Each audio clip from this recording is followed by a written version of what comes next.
Hello, this evening I am cooking homemade pizza. I need fried onion, fresh onion, small pieces of different kind of meat, cheese, and dough.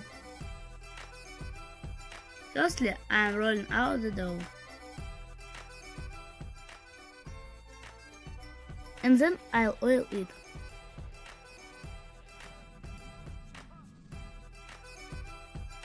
I put the rolled dough on the hot baking sheet.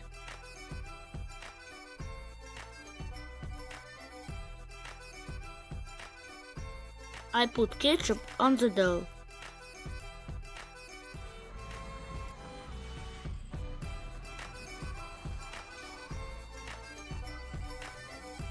Then I put fried onion.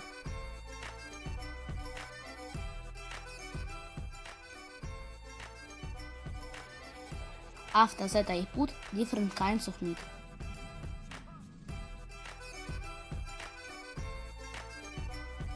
And some fresh onion.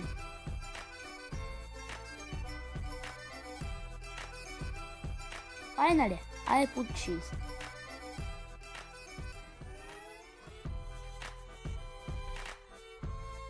Now I can send my baking sheet in the oven and wait for 15 to 20 minutes until ready. Wow, my pizza is ready! 3, please.